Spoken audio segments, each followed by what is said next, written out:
course, from what you have a lot of scrap vehicles in this country. You have millions of scraps. And if this is going to be your donation, as a father of this sector, you will say, take these vehicles, give me tractors, and the counties can enjoy tractors, and they can produce more.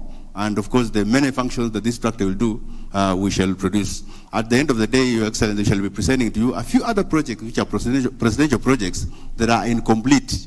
And yet, there is a very huge demand for some commodities from this country to international market because of those projects. Thank you very much. Thank you so much, Kalomba. President Gatia? All right, thank you very much. I think now we'll just go straight to the final session. Your Excellency, I want to start with you. During the COP27, Your Excellency, you spoke on a carbon market system that directly benefits communities. And the question then would be, how shall the government integrate the MSMEs in the climate resilience plan? Thank you. Thank you very much, Ngatia. And it is a huge privilege for me to be in this panel, and more importantly, to be in this session with the Chamber. I want to say a couple of things by way of introduction. I am a great believer in the Chamber of Commerce. When a few years ago I came across Kiprono Kitony, he knows because he's here, I encouraged him to be part of the Chamber because I saw the way the Chamber was going. It had become a hostage of people who did not have the capacity to run a proper Chamber of Commerce.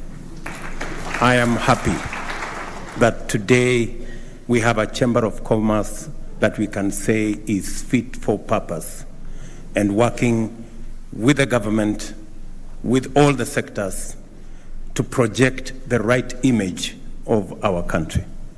I want to say congratulations to the Chamber. You are doing a good job.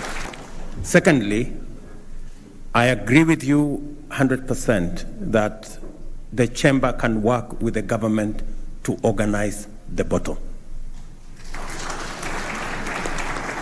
And what I have seen this morning is actually a testimony and a confirmation that indeed, with the Chamber, we can leverage on your network to be able to organize the bottom of the pyramid, to get the many innovators, the many creators, the many entrepreneurs, the majority of the 4 million micro enterprises, to get to a level where they can help us create jobs and they can help us create wealth. I have listened very carefully to Magdalene, to Trevor, who spoke earlier, to Eugene, who spoke earlier, and they present and they represent our future. The one asset that we have in Kenya, a very rare asset, is our human capital. We may not have gold, we may not have silver and all the other things, but we have the people of Kenya, and that is the asset that we have. And that is the asset that is going to turn around our nation. And I am happy that we are working together to sharpen, to model, and to shape the human capital that we have through training, through education. And I am very confident that going into the future, from all our learning institutions, training institutions, we should be able to build the human capital that is going to make the difference in our country. That is already it is making. That's one asset. The other asset, apart from sharpening that asset through education and training, we need to fund. And I am very happy that we are having a conversation and even listening to my great exporter here. The constraint that has been around our human capital and especially our micro and medium enterprises has been the concept of financing, affordable financing. I have listened to the banks who spoke to us here, great people from Equity to APSA to DTP here. I really want to persuade our financial institutions, yes, to be flexible in how they lend their finances, but also to consider the aspect of cost. What is the cost of that financing? I would have been very happy to hear Equity Bank say, we're going to lend to SMEs on a single-digit interest rate. And I really want to challenge our financial institutions with tremendous respect that it is possible and it is time that we inspired our micro and small enterprises by ensuring they have access to affordable credit. The government of Kenya is going to work with you as we fashion the Hustler Fund. I want to promise the country that the Hustler Fund is going to be on a single-digit interest rate, and progressively for the smaller enterprises, we will begin with just a simple fee without interest, because we want to fire the bottom of the pyramid. That is where the engine of our economy is. The other item, listening to all these people, apart from finance, is technology.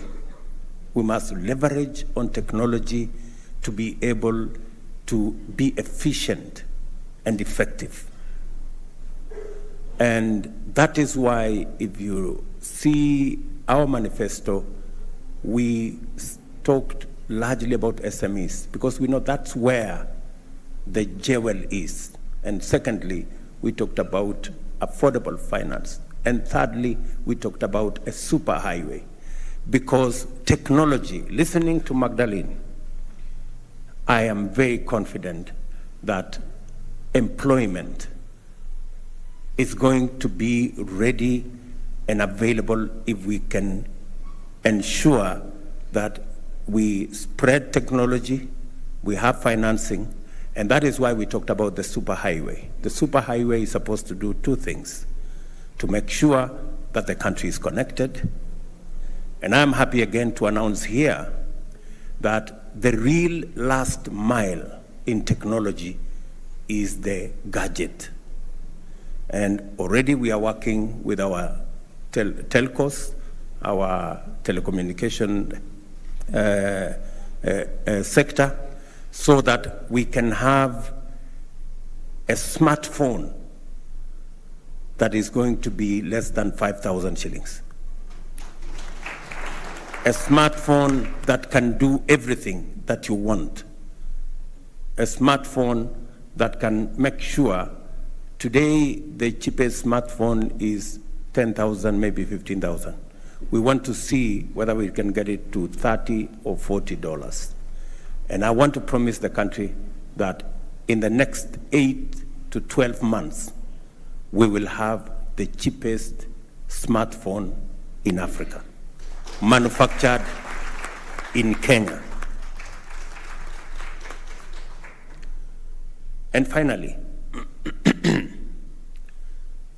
the concept of the superhighway is to also make it cost-effective to trade on and to work on the digital space.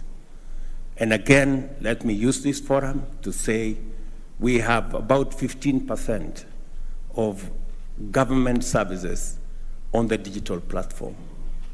If you look at our manifesto, we said we are going to move 80% of all government services on the digital platform. Again, let me announce here that we are working on it, and by God's grace, between 6 and 12 months, we will have moved 90% of all government services onto the digital platform, and ensure that from the comfort of your home, you can work with the government. You can get your licenses. You can get every government service online without having to travel to any office, without having to go to any park. And again, to use the digital platform to also collect our taxes. So, good people listening to each and every one of you here, the government of Kenya stands ready and available to work with you.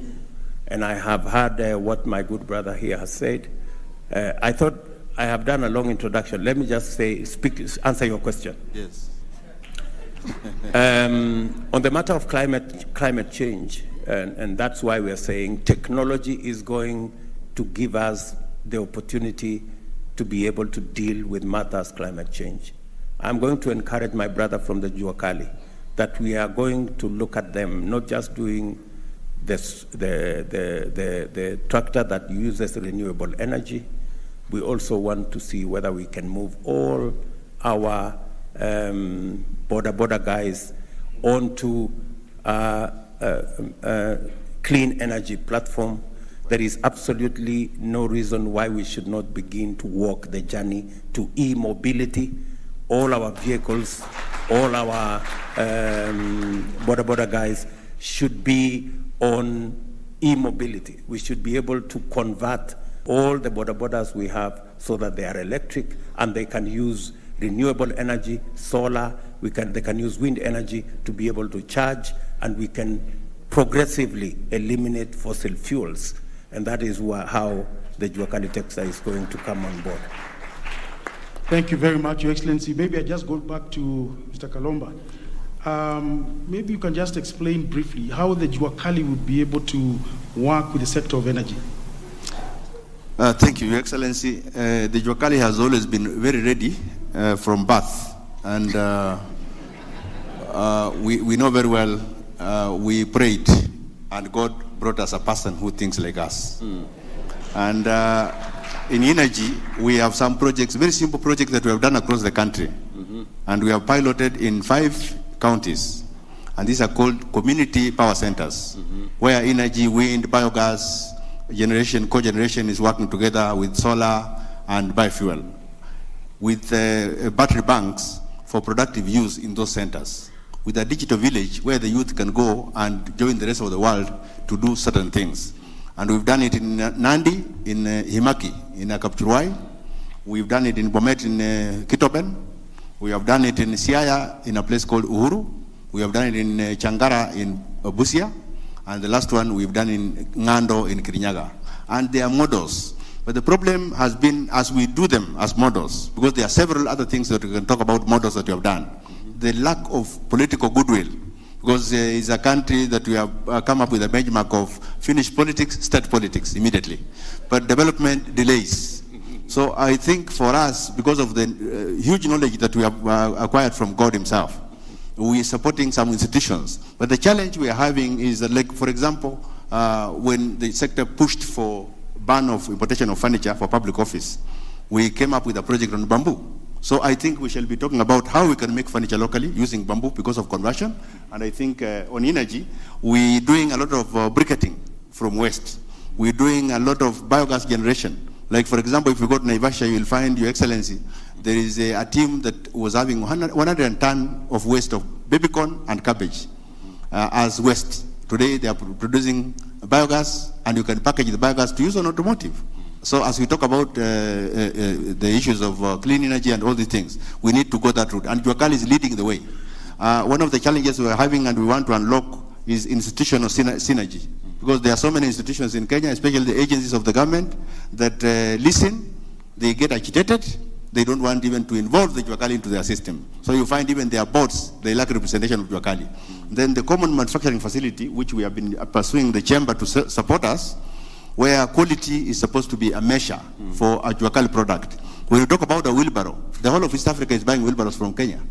The whole of all the jikos, and I'm told if you have a kitchen without a Juakali jiko, it's not a complete kitchen.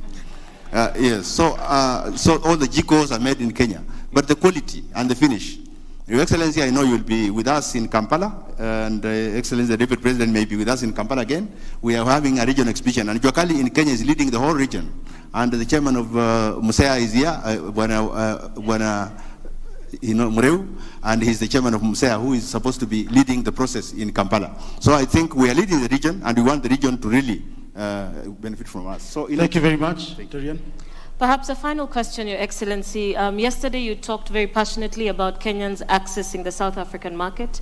Your Minister for Trade talked about the fact that it is smaller businesses that are doing the majority of exports, meaning that, which explains why we are only exporting products worth about $38 million, yet they are exporting they're sending products here worth $650 million. What word do you have for the business people that are here today, both from the small business sector and the medium sector? Let me first speak to the issue raised by Juakali.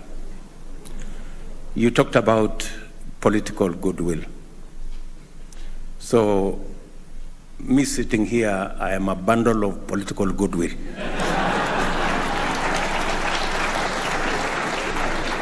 So, at least one issue is out of the way.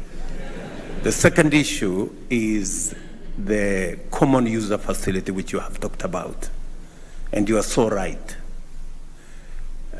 When we are doing the housing, for example, we said we are going to connect our Juakali sector to our TVET institutions, because in TVET we have a lot of equipment. We spend almost 25-30 billion shillings to equip our TVETs. And we are now saying there must be a working formula between the Juakali and our TVETs, so that the Juakali can leverage on the huge resources and equipment that we have in our Juakali to professionalize their work. But if you look at our manifesto, we have said that we are going to work with the Juakali, link them up to our TVET institutions, and create a common user facility where we have the most modern of equipments to be shared by different people in the Juakali sector, so that we can elevate the quality and the specifications of the products that they produce. So you are spot on, and I want to confirm to you that is a plan we intend to implement. And it's going to cover the textile sector, the leather sector, the wood sector, the metal sector. All those sectors will be covered in our common user facility that we are going to equip, either in every county to begin with, then we will move to the sub-county, and then we will move to the Juakali sheds, which can be shared by different Juakali players, because it's expensive for one person to buy. But once we put a common user facility under the management of the Juakali, they can share in the common user facility for all the equipment that they need to be able to elevate the quality of their products to the correct level. On the item that was mentioned by Terian, yesterday, we not only unlocked matters to do with travel, we also unlocked and eliminated barriers. Number one, we've had a 10-year ban on our meat products accessing the South African market. We have committed ourselves, and yesterday in the evening we got a brief from the ministers concerned, but by December this year, the ban will be lifted so that our products can access the South African market. We cannot sell our tea to South Africa. We have a challenge selling our pineapples. We have a challenge selling our avocados, as was mentioned by this young man. The issue was that we are operating on different phytosanitary requirements. We have said we are going to harmonize our phytosanitary regulations so that by January we can be able to access the South African market as they access our market. That way we can begin to bring down the difference in the trade levels between our two countries. As was said, they are selling to our country $650 million US. We are selling only $40 million to the South African market. And yet, the primary or the premium products that we'll be selling to South Africa have barriers. One of them is tea, and I persuaded the President of South Africa that by January, February next year, we should be able to export our tea to South Africa. And I do that for all the other countries, including our neighbors, and I want to persuade all of us here, whether you are in fintech, whether you are in agro-processing, whether you are in the Jogali sector, we must focus our market beyond Kenya. And that is why we should leverage on the East African community, and more importantly, we should leverage on the infrastructure given to us by the Africa Continental Free Trade Area. Africa, ladies and gentlemen, is our market for our tea, for our coffee, for our milk, for our fintech, for all the products that produce. We must raise our horizon to the 1.2 billion people in the African continent. And we must target the 2.7 trillion GDP and make some of it Kenyan GDP. And I am ready, I am willing, and the government of Kenya is going to work with each and every one of you in your sectors so that we can scale up. I like the words of Magdalene. She said, her enterprise is scalable and her enterprise can be expanded. You know, I really like that. And that should be the mindset that we have as Kenyans. Thank you, sir. Thank you very, very much, Your Excellency. I would want to go straight to Esther. And you've listened to His Excellency, and he's demonstrated on how his government will facilitate the private sector. In your view, Esther, what would you want the government or the private sector to do, particularly in value chain and the agro-processing in terms of sustainability? First, Your Excellency, as you know, the manufacturing is quite capital intensive to set a manufacturing plant here. And it's also a challenge for the hustlers to be able to access financing. I'm calling myself an hustler manufacturer because I got into manufacturing food production with no food technology, knowledge at all. I am a product of the Kenya Industrial Research Institute. First, some of the challenges that we have is malt licensing. We have to pay so many licenses to be able to set up, plus the fees. At least you need 400,000 to be able to set up a factory in Kenya. I don't know how many startups will be able to afford that. Some of these licenses can be grouped together and it can be made cheaper. Annually, for renewals, we need at least 200,000. That is quite expensive for a startup. Another thing, it's on the taxes. It's like getting a baby and expecting this baby to feed herself in less than a year. So we are requesting for moratoriums or a grace period to be able to get on our feet so that we can be able to pay taxes without default. And another thing, we are also having very good fabricators locally. We also need the fabricators to be empowered financially so that we can be able to access machinery without really spending so much, and they can also be able to give us credit terms. In terms of financing, we would like to see a grace period given to any facilities that is extended to us in terms of loans for us to be able to stabilize before we start paying, and if at least we can be off from 6 months and above, because manufacturing is quite requiring.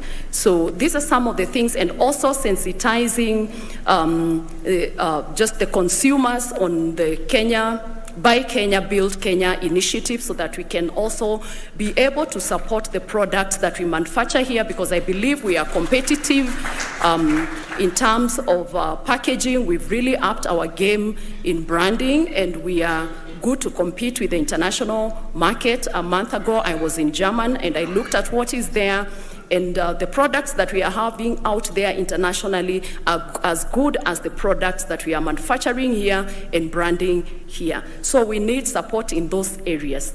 Thank you.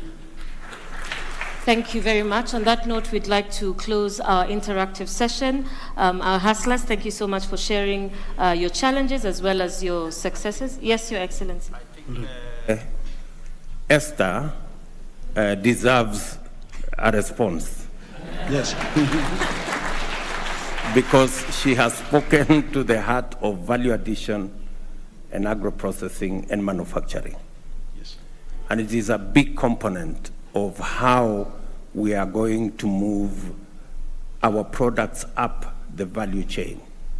We cannot continue to sell unprocessed, semi-processed, or poorly processed goods in our market. We must up our game, and we must support people like Esther who venture into adding value to our products for local consumption and even for export. This is a subject we have discussed extensively, and that is the reason why I hired Moses Kuria. Moses Kuria, can you respond to Esther? Come here. Just come to the podium there.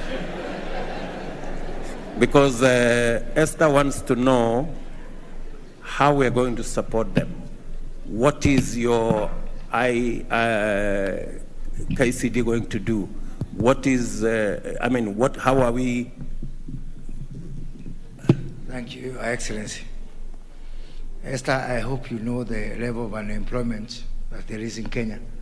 So please don't add to it by getting me fired.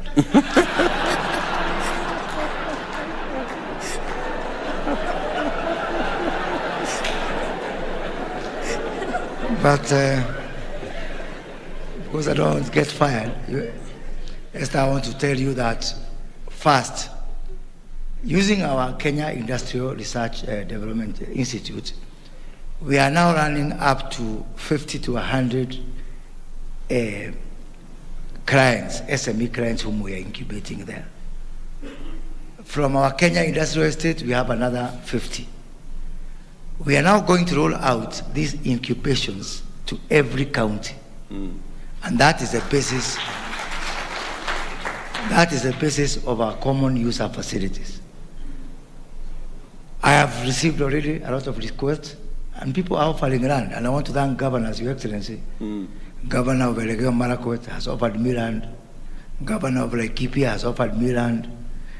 Governor of Nyeri, actually, where on Saturday is another thing. So, Esther, I hope I've convinced you, so you convince my boss. And let me add here, when some counties are giving me land to do common user facilities, other counties are saying they want land, they want to encourage squatting on public land. And that difference, Your Excellency, will start to show. I'm not in a mood to fight. I've fought enough in my life. But you start to see the difference between progressive counties that want to be partner to us and Kenya Kwanza government in developing the manufacturing agenda, the export agenda for the benefit of our people. And counties which make a wrong turn and take us to the past where we were fighting and being antagonistic, you are going to see them start to lag behind others. When that happens, don't blame it on witchcraft. Thank you, Excellency. Thank you. Thank you, Moses. Just to add, I intentionally decided to have a ministry for SMEs and cooperatives. Because for a very long time, SMEs have been relegated to some department in some corner. And by so doing, sometimes they get forgotten. I now have a minister who wakes up and sleeps SMEs and cooperatives. To do two things: to make sure that SMEs are organized, to make sure that SMEs are made business ready, and to make sure that SMEs are made funding ready, so that we can catapult SMEs to the next level, where we create big corporations out of small SMEs. For the record, Equity Bank, that is telling us today they have $780 billion or something like that, was once upon a time a small SME somewhere in Moranga. So the small SMEs that you see here today, the outfit run by Esther and all the other small and micro enterprises here, have the capacity to be huge corporations if they get a hand up or a leg up, and if they get the necessary support. And I want to promise you that that is why I am sitting here, to give you assurance that we are going to work with you so that we can grow our SME sector to help us create wealth in our country. Thank you very much, Your Excellency. Waziri Kuria, it seems your job is secure. Yes, Your Excellency, as we close, there is a question that has posed from the floor, and this is because of the issue of climate change. In the world today, you'll find industrialists actually have exhausted their carbon credit. Now, in Kenya today, because of the drought, we are trying to raise funds so that we can support certain areas. What is it that we can be able to do to utilize the open space that we have in this country so that we can be able to leverage on carbon credit? Precisely, that's why I attended a session in COP27, where we were discussing about how to grow, how to expand, and how to make carbon credit markets much more accessible, simpler, and carbon credit funding, not to fund intermediaries, but to find the actual people who do the real work on the ground. You may want to know that at the moment, 80% of all carbon credit financing end up with intermediaries, auditors, assessors, and the rest of them. The people who bear the brunt and who do the hard work of making sure that our environment is safe get the short end of the stick all the time.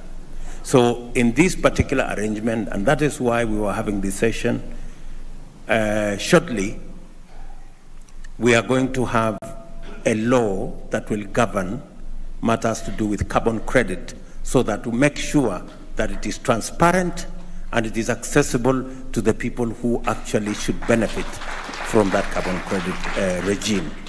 So the Ministry of Agriculture and all the other ministries that are related, including forestry, we're going to put it together so that we can deal with the challenge of climate change and unlock financing that can help us mitigate and provide for adaptation mechanisms for the climate change effects that we are suffering as a nation. Thank you very much, Your Excellency, panelists, ladies and gentlemen. I think we get to a close with that session, but we as the Kenya National Chamber of Commerce and Industry, we want to commit to you and to your government, Your Excellency, that we shall reorganize and we shall reorganize ourselves so that we can be able to partner with the Kenya Kwanza administration. Thank you very much. Terian.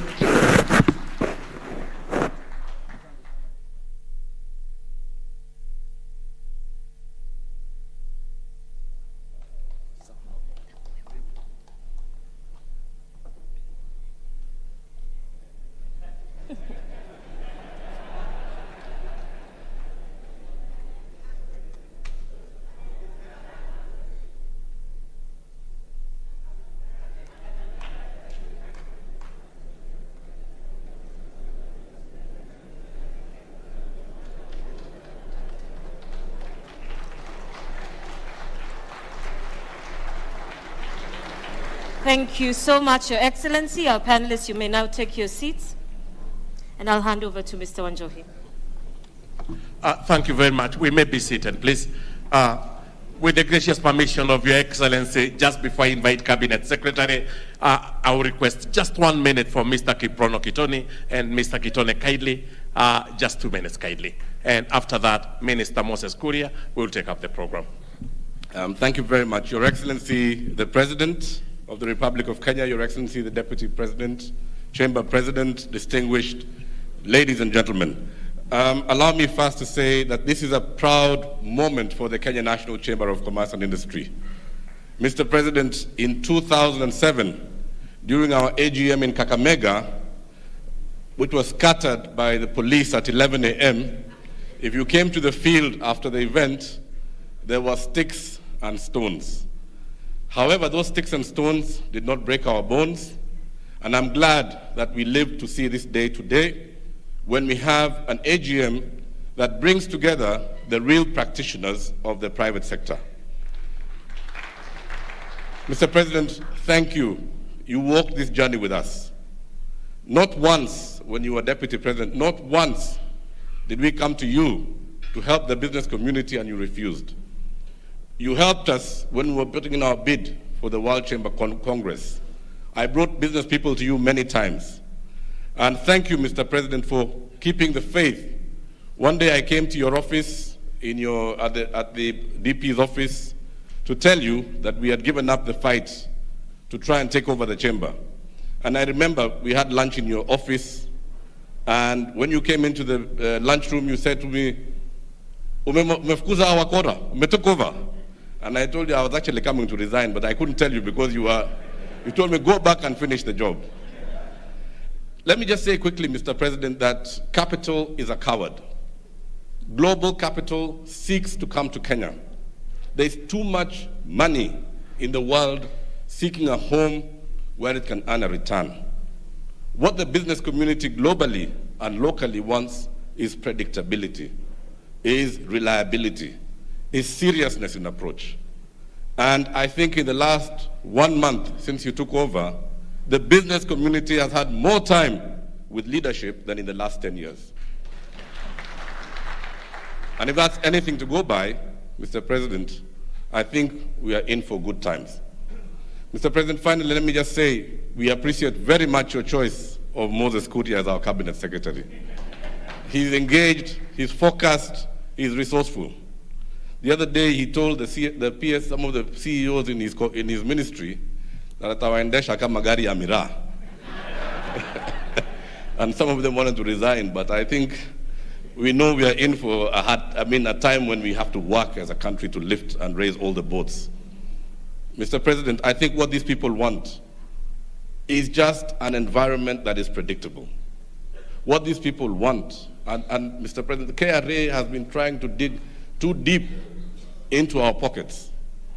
We need the chamber and such like bodies that can actually expand the tax base in order to allow you to fulfill the agenda of helping this country. Mr. President, you promised us 10 IPOs at the NSC. So I'll conclude by encouraging all of you SMEs, open CDS accounts. Do not miss the IPOs.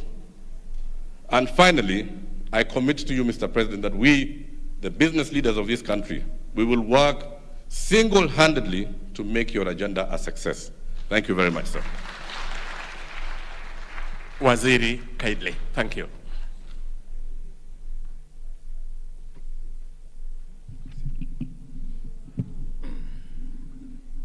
Thank you. Your Excellency, the President of the Republic of Kenya,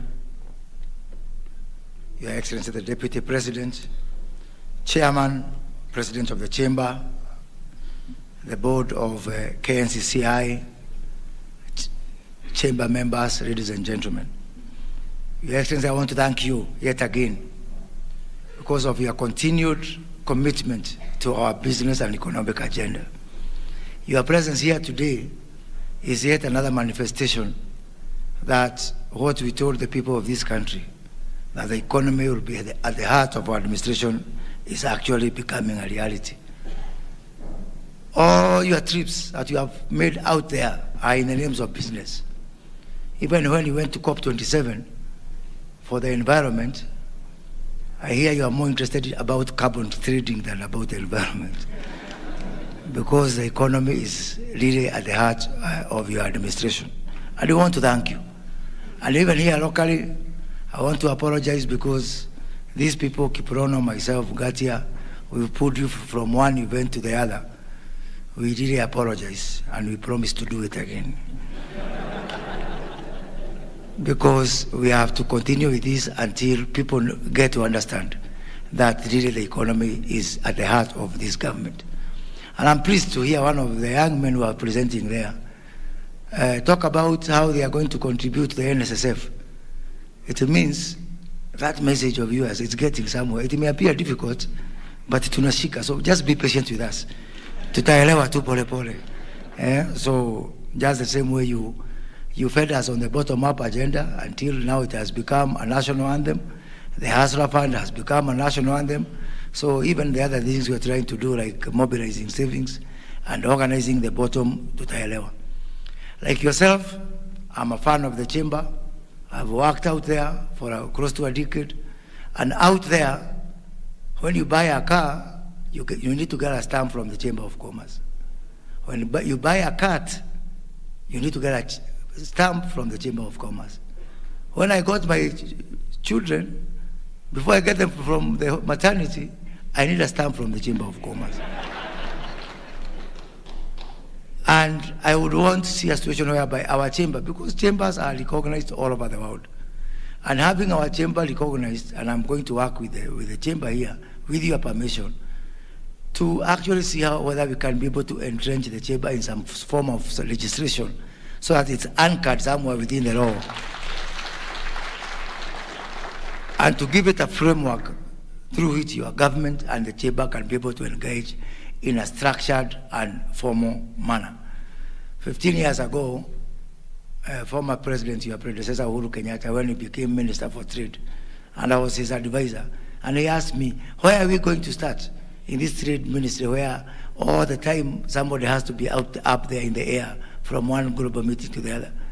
And at that time, the chamber was not attractive at all. There were fights every day.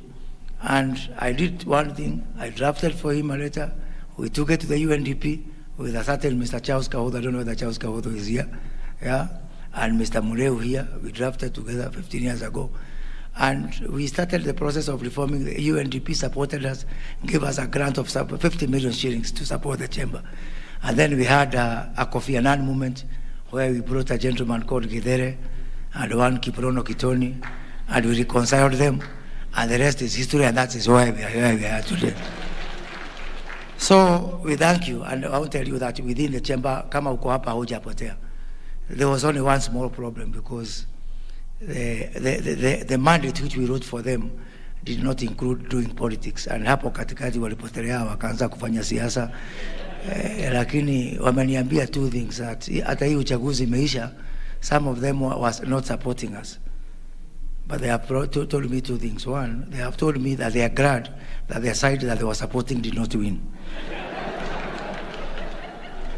And two, they have promised me that going forward, they will leave politics to politicians and work to build the chamber so that we can be able to work together.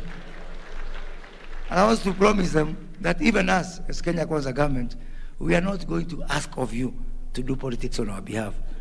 All we are going to ask of you is please manage business, help the SMEs, help to grow our export, help to grow our manufacturing. Our politics we can do for ourselves. The project of reforming the chamber that Trademark East Africa is undertaking to be able to organize the bottom is a shared agenda with our government. My ministry is involved in that particular initiative. I want to thank Trademark East Africa who are here. Ahmed Farah, we've had many meetings, Mr. Ngati, and I want to say that that project has got the full support of the government of Kenya to reform, to register every SME. Because we keep on arguing. The other day, we had having a meeting with yourself, Your Excellency, with KRA, and one, Dr. Devendi, said we have got 4 million SMEs. But the enterprises registered for VAT are close to 300,000. And I want to see a situation whereby after we are done with this project of digitization of the chamber, we actually donate that list and become an agent, a partner of KRA, because we are going to do everything possible to improve the business environment. We are going to go to every length to support manufacturing, create common user facilities, merge our licenses regime, but also we want the chamber to be our partner in matters of tax collection. And it's not tax collection by force. We want to move to a regime of voluntary tax collection. And they have told me that they have no problem paying taxes. The only problem is that we let the taxes pile up, mpaka siku ya kulipa inakuwa sasa story ingine. So under that program, we are also going to work on a situation whereby every day KRA will be going home with their money and leaving the businessman with his money. So hakuna mtu anakibiza mwingine. Yeah. So because when the tax is paid installment every day, what we are calling the tax at source, and do it on a voluntary basis, then we are going to meet each other and be friends. Your Excellency, we are successfully piloted that in the betting industry for the last 2 weeks. Every day, the company that is in that pilot scheme, every day they are going home happy because KRA has been collecting its taxes daily basis, real time, and they have been doing their business. And the betting industry is telling me that they are happy now because they are sure hakuna mtu atawakimbiza. So we want to extend that and work with these members of the chamber so that we can be able to reform that. Export-led growth is another of our core areas as Kenya Kwanza government. And as I've said, we are going to have common user facilities, not just for manufacturing, but for export within our counties. But even further than that, and I want to announce further what we announced yesterday when we met President Ramaphosa, that we are going to build warehouses and common user facilities, not just in our counties, but also in our key markets. We are going to build warehouses in Johannesburg, in Cape Town. Just this morning, I had a wonderful meeting with our ambassador in DRC who is here. So we are building 3 warehouses, one in Kinshasa, one in Goma, and one in Lubumbashi. What that means, even if you don't know any customer in DRC, just come to our warehouses, place your goods there, using e-commerce and other techniques. We are going to sell on your behalf and just remit money to you. You don't need to know anyone. And we are, in our first phase, we are going to also to extend that to Dubai and also to the UAE. Your Excellency, I have seen our friends from the stock market is here, and I don't want to lose that opportunity by saying, one, we want to have a new conversation. The old conversation based on borrowing, based on debt, based on budget deficit belong to the old Kenya. I have a new passport I'm giving these people, and Gatia was among the first people to receive it. What we are calling the new passport. The new passport to a new conversation based on opportunities, based on investment, based on trade, and based on shared prosperity. Sio kuongea mambo ya madeni kila wakati. I'm not saying that debts are not good. I've seen bankers here and don't want to be blacklisted. But we are saying at the same time, let's have a new conversation. And I'm discussing with the chamber how they are going to join our common investment pool for the private sector, what we are calling Sanduku, for partnering on our affordable housing and other projects. We have agreed with the Nairobi Stock Exchange that they will take up on our behalf our commodities exchange, so that partnering with the Kenya National Trading Corporation, we can be able now to start trading goods on the NSE the same way that the shares are being traded, and that will lead to a very efficient market. Finally, Your Excellency, because you have done so much for us, we have a gift for you today. And that gift, which these people know very well, we have a facility known as the Joint Loans Board, and most of these people are partakers of that Joint Loans Board. The Joint Loans Board, so far, has lent, we have got close to R1 billion out there. And we are holding their titles, their driving licenses. I want to return them to them. In return, they will join the Hustlers Fund. So when you are counting your customers for the Hustlers Fund, count that already you have got R1 billion out there, which these people will come and convert.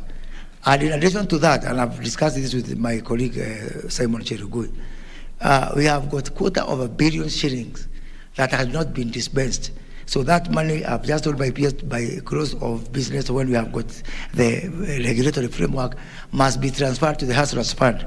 So not starting the Hustlers Fund, we have no excuse now. Pesa hiko, nimekupatia pesa leo. And also, the trade officers who are dealing with this joint loans board are going to be retrained on dispensing the Hustlers Fund. And we are donating to Simon Chirugui 2 trade officers in every county. Each county will have 2 trade officers already there on government payroll, and they'll be the nucleus of the people who will be working with the chamber and with our SMEs to give them the education and the training they require to make the Hustler Fund a success. Nowadays, everybody's talking about the Hustler Fund, including very big manufacturers, very big people who I didn't even know that they know that Hustler exists. But because of your continuous education, everybody is singing the same song of the Hustler, and now because of our donation, we can be able to kick off.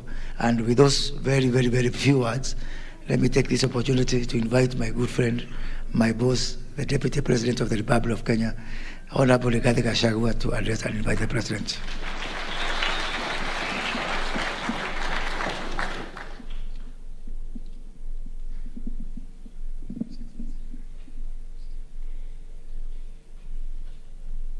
Thank you very much.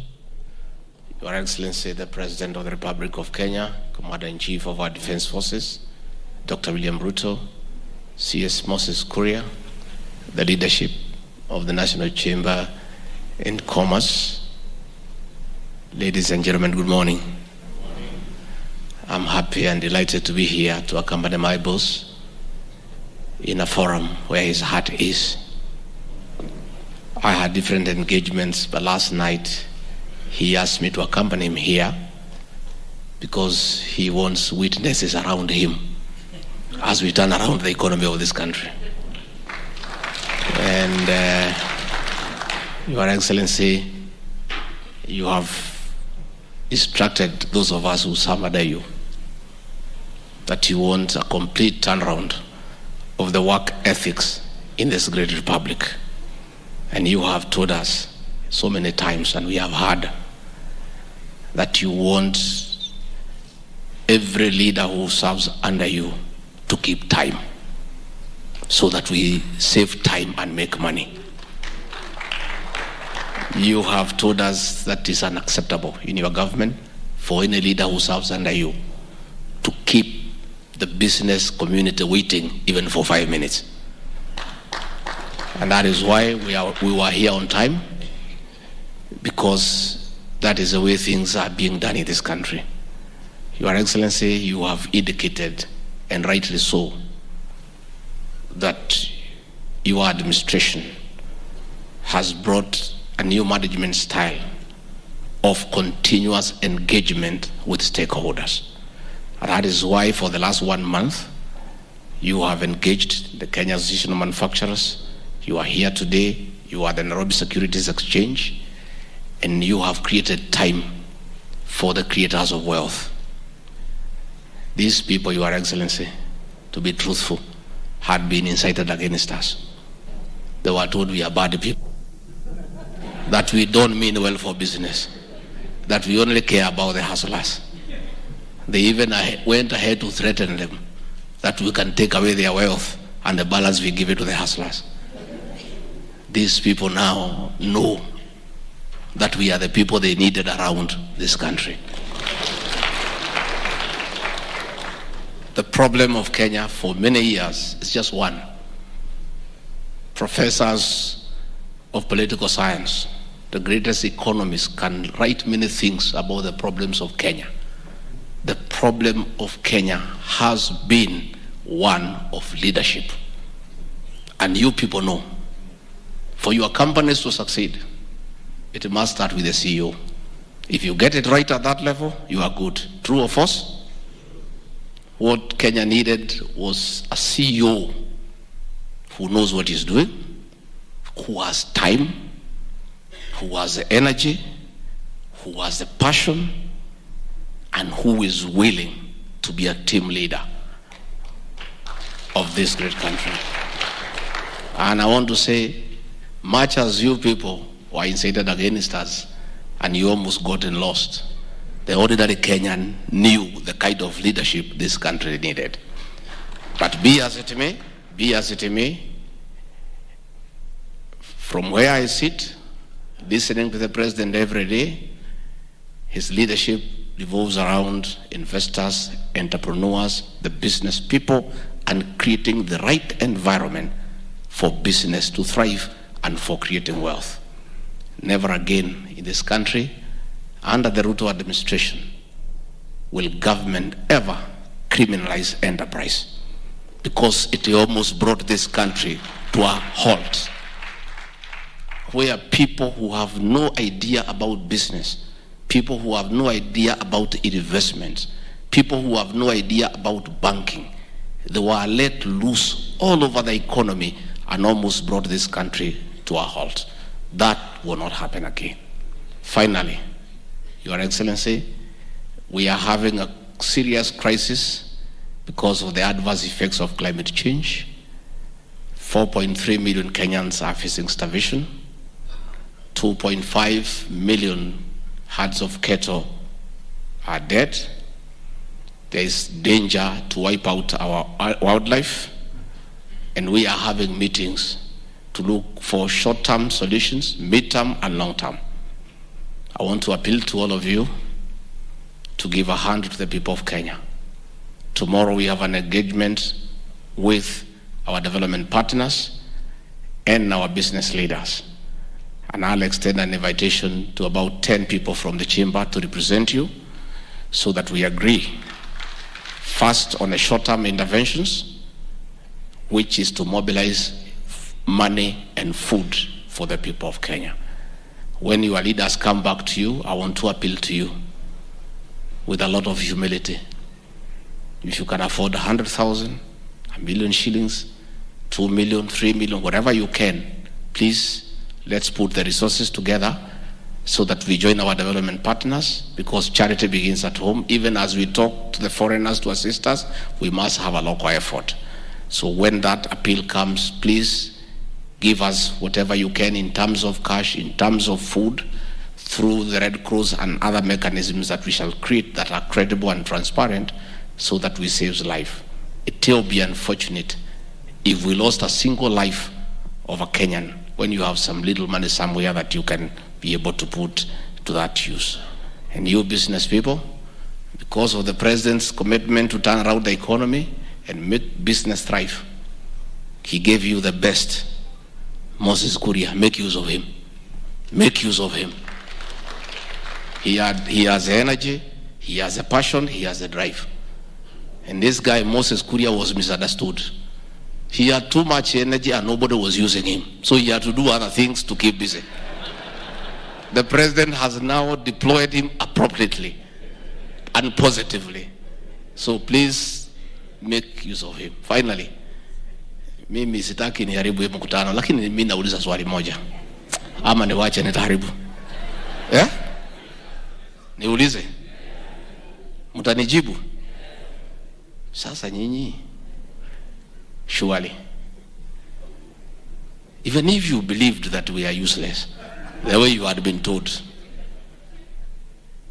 na hiyo uongo yote na vitina na propaganda, ati sisi tutaharibu biashara, tutapeleka mahasula nini, wale walikuwa namwambia, the alternative they were giving you, tuseme ukweli, hao wangeweza kuamuka mapema kuja kwa hii mkutano? Tuambiane ukweli.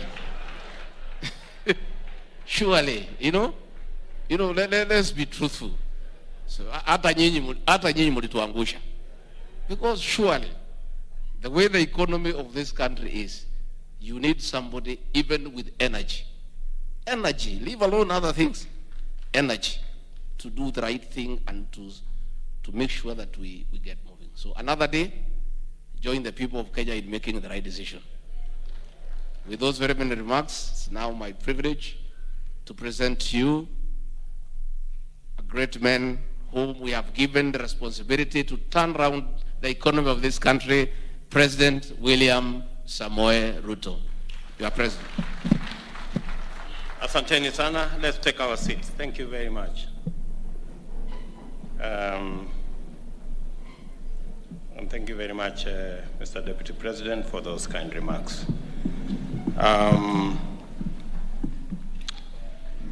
The Kenya National Chamber of Commerce and Industry leadership, Minister President, distinguished guests, ladies and gentlemen, this roundtable aims to shed more light, clear more pathways, and generate solutions that enable our business community engage more robustly in sustainable, incremental, and mutually beneficial exchange.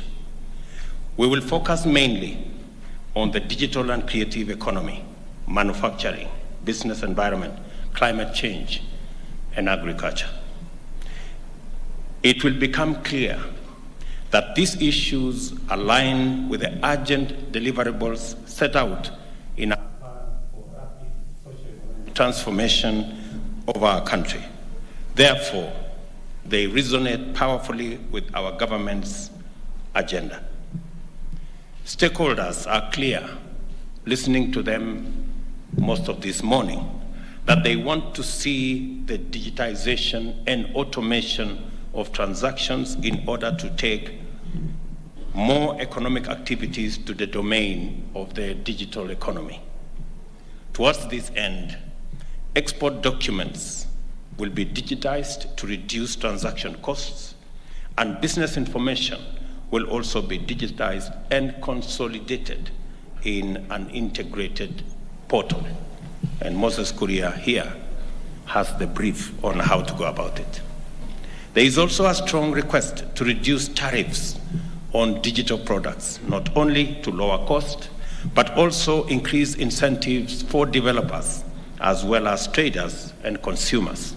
And I listened to Magdalene, she spoke so passionately about that. And to strengthen the sector through education, skills, and training, we shall have a strong program to support the establishment of innovation hubs for the development of skills, talent, and incubation of startups, and the whole array of services and funding instruments, from funding startups to making sure that we have venture capital so that we can do more research and more trials of what works. We will also deepen the teaching of science, technology, engineering, and mathematics, and entrench an apprenticeship framework in the education curriculum. I have already instructed the ministry in the TVET sector to make sure that our TVETs are made technology compliant and more apprenticeship and more industrial training and industrial attachment is carried out as a means of equipping our young people with the skills that can make them job creators. The truth is that we are living in the digital age, and e-commerce is a big part of our economic reality. Consequently, it is important that we empower small businesses to thrive in the online marketplace. Our first order of business is to develop a policy framework to protect and support youth in the creative economy. This entails facilitation and capacity building of mainly youth-owned MSMEs. And as I said earlier, that is precisely why I pronounce myself on the creative economy under the Ministry of ICT and having a standalone ministry for SMEs, because this is the sector that will turn around, in my respectful view, our economy. The second related agenda is the urgent need to lay down MSME-friendly consumer protection and intellectual property frameworks. Through collaboration with county governments, we also intend to refurbish and equip existing facilities. And I'm grateful that many county governments are now volunteering facilities for us to work together with them so that we can modernize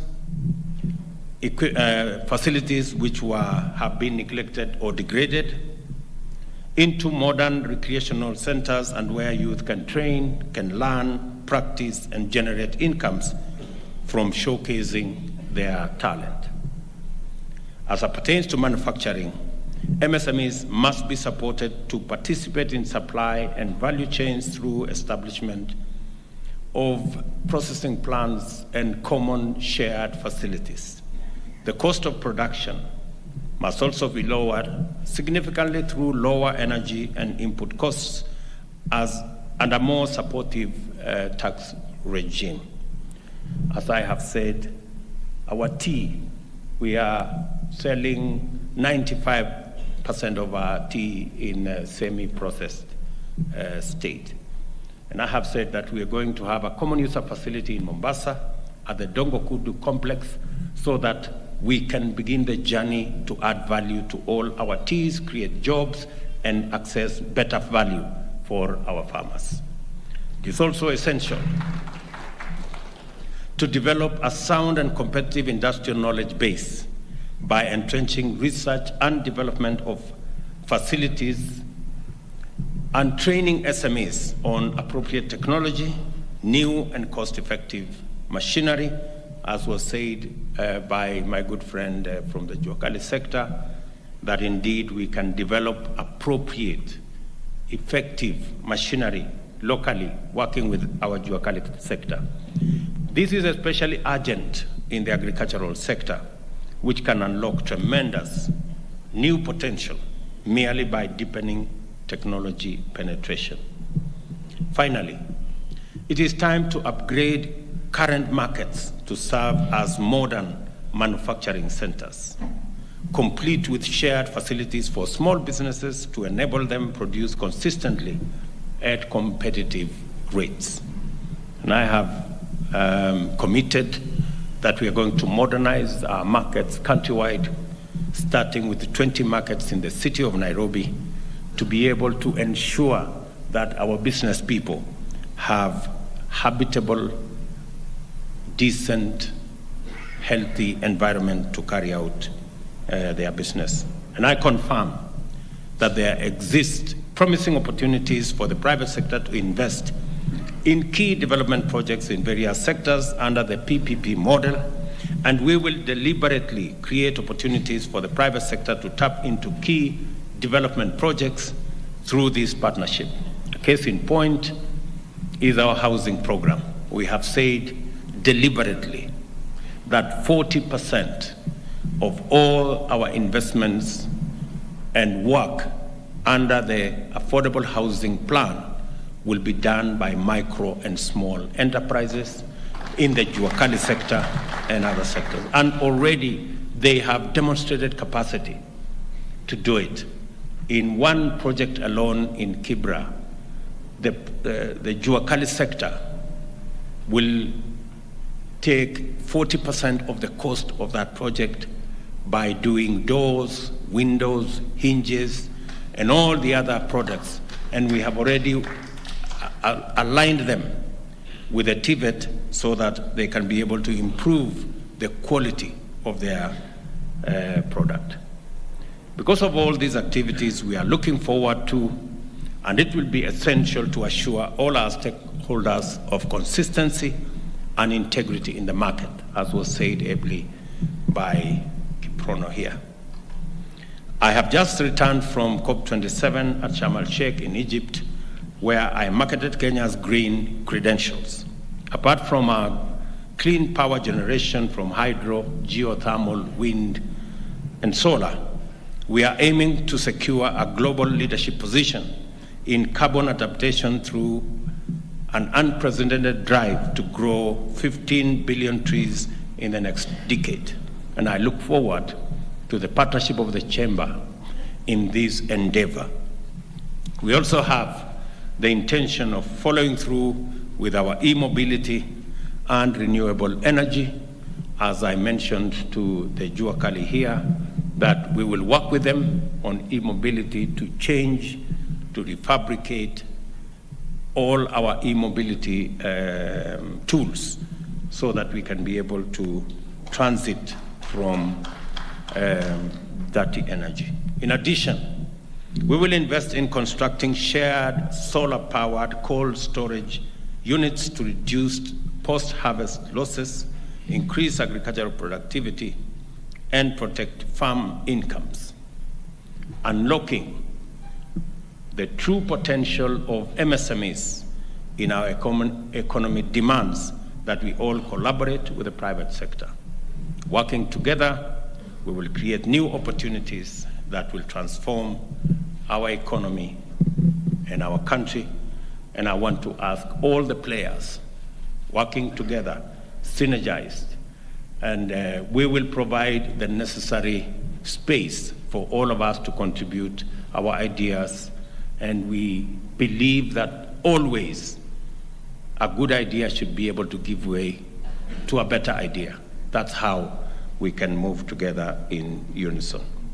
Ladies and gentlemen, I want to thank all of you for finding time for this engagement.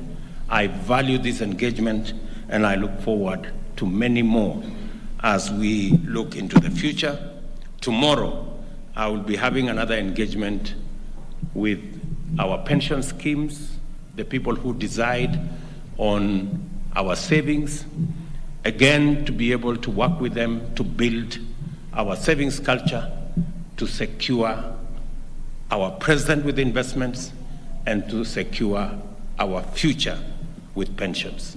Again, I look forward, as Moses said, working with you to make it easy for business to pay taxes, to make it convenient for business to pay taxes. We will not engage in the business of harassment of our business people to pay taxes.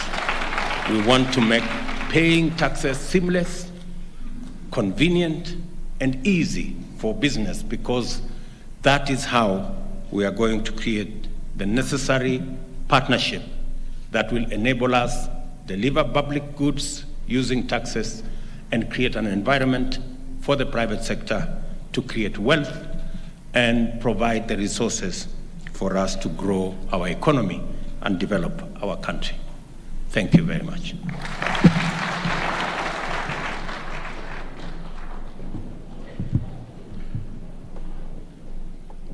Thank you very much, Your Excellency. The Chamber would wish Your Excellency to present Your Excellency with a gift as a memento for this great occasion. Niombe tulete, request the Chamber President, First Vice President, Second Vice President, Cabinet Secretary Moses Kuria to join us, and Your Excellency, the Deputy President, to join us as we present this gift to His Excellency the President, the African eagle, soaring high in the skies, like our businesses and like Kenya will soar high.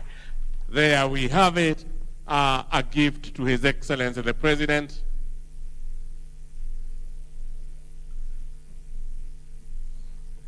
They also present some copy of the books by the Chamber of Commerce. They also present the books to Your Excellency, as I also invite the board after this to join for one photo opportunity. The board, we move quickly to the back so that we have a photo opportunity with His Excellency the President. Kindly, the board members, quickly. The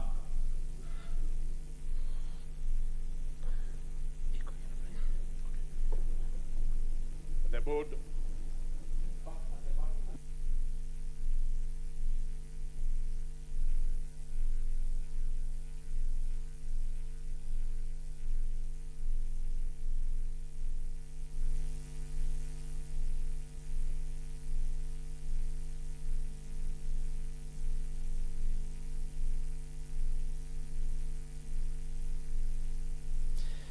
Indeed, you have been watching with us live proceedings from Nairobi at St. Andrews PCEA, where we have been witnessing an MSME roundtable forum on just looking at the theme, which says self-organization and, of course, of MSMEs and partnerships thereof, including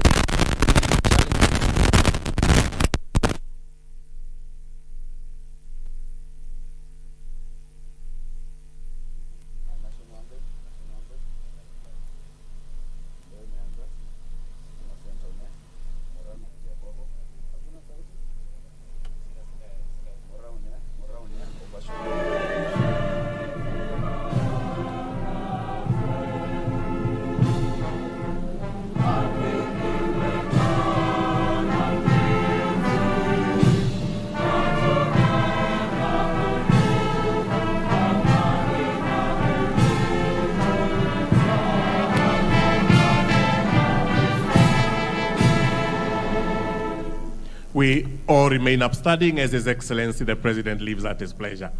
Kindly, our process continues. We allow His Excellency to... Well, those are live pictures from St. Andrews PCEA, where the MSMEs roundtable has been happening. President William Ruto there just finished his speech, just saying that there is need to digitize systems to ensure that MSMEs are having seamless transactions and a seamless way of conducting business.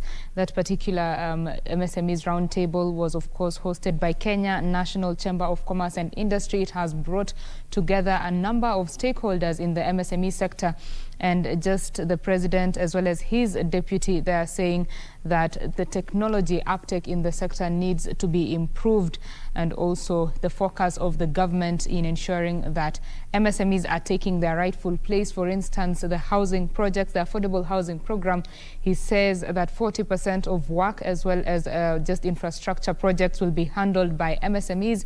He says that the time for MSMEs is here for MSMEs to just take up their position in the economy and to grow the economy and just receive the support they need from the government. Alan Aoko will be bringing us the details of that particular story in our subsequent bulletins. We want to take a quick break. When we come back, BizCheck begins. Stay with us.